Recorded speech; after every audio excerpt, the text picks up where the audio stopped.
নমস্কাৰ বন্ধুসকল, পুনৰ অসম পুলিচৰ নতুন ভিডিঅ'টি লৈ আহিছোঁ। আশা কৰিছোঁ ভিডিঅ'টো আপোনালোকৰ ভাল লাগিব। গতিকে আহক বন্ধুসকল, আজি ভিডিঅ'টো আৰম্ভ কৰোঁ। বন্ধু বান্ধৱীসকল, অসম পুলিচত এবাৰ আপোনালোকে জইন কৰাৰ পিছত কেইমাহমান পিছত আপোনালোকৰ ট্ৰেন্সফাৰৰ কথা আপোনালোকে ভাবিব ধৰিব। গতিকে অসম পুলিচত আন বিভাগৰ কৰ্মচাৰীসকলৰ দৰেই অসম পুলিচতো আমাৰ ট্ৰেন্সফাৰ কিছুমান ৰুল আছে। গতিকে সেই ৰুল কিছুমানৰ বিষয়ে মই আজি আপোনালোকক অৱগত কৰিম। গতিকে ভিডিঅ'টো আপোনালোকে স্কিপ নকৰাকৈ সম্পূৰ্ণকৈ চাই যাব। যেতিয়া আপোনালোকৰ এবাৰ চাকৰিত জইনিং হৈ যাব, তাৰপিছত ধৰক আপোনাৰ ঘৰ লখিমপুৰ জিলাত আছিলে, কিন্তু পোষ্ট বেছি কাৰণে আপুনি ধৰক ধুবুৰী জিলাত আবেদন কৰিলে আৰু সেইমতে আপুনি ধুবুৰী জিলাত চাকৰি লাভ কৰিলে।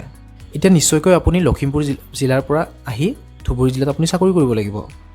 অসম পুলিচতো ৰাজ্যৰ আন বিভাগৰ দৰে ট্ৰেন্সফাৰ ৰুল আছে।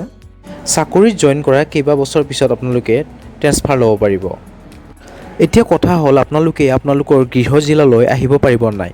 হয়, নিশ্চয়কৈ বন্ধুসকল, আপোনালোকে আপোনালোকৰ গৃহ জিলা লখিমপুৰলৈ আহিব পাৰিব। অসম চৰকাৰৰ আন বিভাগৰ দৰে আমাৰ অসম পুলিচতো কিছুমান ক্ৰাইটেৰিয়া আছে আৰু সেই ৰুল মতে আপুনি ট্ৰেন্সফাৰ লাভ কৰিব পাৰিব।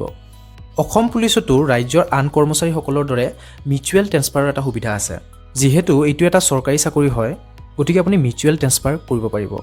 এতিয়া কথা হ'ল মিউচুৱেল ট্ৰেন্সফাৰ মানেনো কি?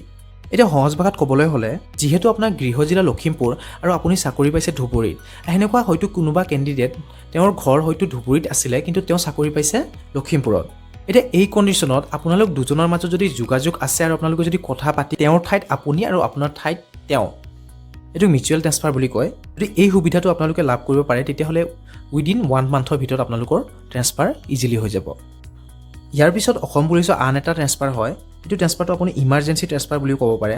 ধৰক আপোনাৰ ঘৰত কোনোবা বৃদ্ধ মা বা দেউতা আপোনাৰ বহুত বেমাৰ আছে আৰু সেনেকুৱা কণ্ডিশ্যন আপুনি ছিংগেল ল'ৰা বা ছোৱালী, তেনে ক্ষেত্ৰত আপুনি ইমাৰ্জেঞ্চি ট্ৰেন্সফাৰ কাৰণে আবেদন কৰিব পাৰে আৰু এই ট্ৰেন্সফাৰ উইদিন 1 মান্থৰ ভিতৰত হৈ যায়।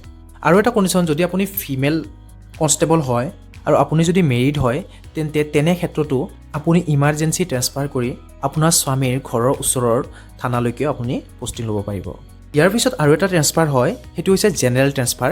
যোনটো জেনেৰেল ট্ৰেন্সফাৰ হয়, সেইটো আপোনালোকৰ 5 পৰা 7 বছৰ ভিতৰে আপোনালোকৰ যোনটো জেনেৰেল ট্ৰেন্সফাৰ হয়, মানে এখন আৰক্ষী চকীৰ পৰা আন এখন আৰক্ষী চকীলৈ ট্ৰেন্সফাৰ হ'ব বা এখন জিলাৰ পৰা আন এখন জিলালৈ আপোনালোকৰ ট্ৰেন্সফাৰ হ'ব পাৰে।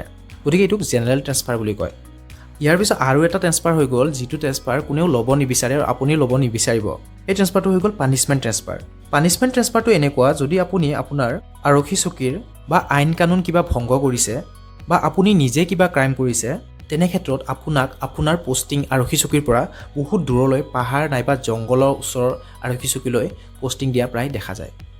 গতিকে মূলতঃ অসম পুলিচত আপুনি এইকেইটা ট্ৰেন্সফাৰ লৈ আপোনাৰ গৃহ জিলালৈ যাব পাৰিব আৰু আপোনাৰ প্ৰমোশ্যন যদি হয়, তাৰপিছতো আপোনালোকৰ ট্ৰেন্সফাৰ হোৱা প্ৰায় দেখা যায়। এতিয়া অসম পুলিচত ছুটিৰ কথা ক'লে, ৰাজ্যৰ আন কৰ্মচাৰীৰ দৰে অসম পুলিচতো আপোনালোকে 30 দিন আৰ্ণ লিভ, CL পাব 14 দিন আৰু CCL প্লাছ SPL পাব 10 দিন। আৰু বেলেগ ছুটি বুলি ক'লে, যদি আপোনালোকৰ সহকৰ্মীৰ লগত আপোনালোকৰ ভাল থাকে বা আপোনালোকৰ বিষয়া ছাৰসকলৰ লগত যদি আপোনালোকৰ ভাল থাকে, তেতিয়াহ'লে বুজাবুজিৰ মাধ্যমতো আপোনালোকে 2-4 দিন বেছিকৈ হ'লেও ছুটি ল'ব পাৰিব। এইটো ব্যক্তিগত হ'ব। তেনেকুৱা চিন্তা কৰিবলগীয়া বিশেষ একো নাই বন্ধুসকল, যিহেতু এইটো চৰকাৰী চাকৰি হয়। আশা কৰোঁ বন্ধুসকল আজি ভিডিঅ'টো আপোনালোকৰ ভাল লাগিছে, আৰু যদি ভাল লাগিছে লাইক, শ্বেয়াৰ আৰু ছাবস্ক্ৰাইব কৰিব নাপাহৰিব। ধন্যবাদ।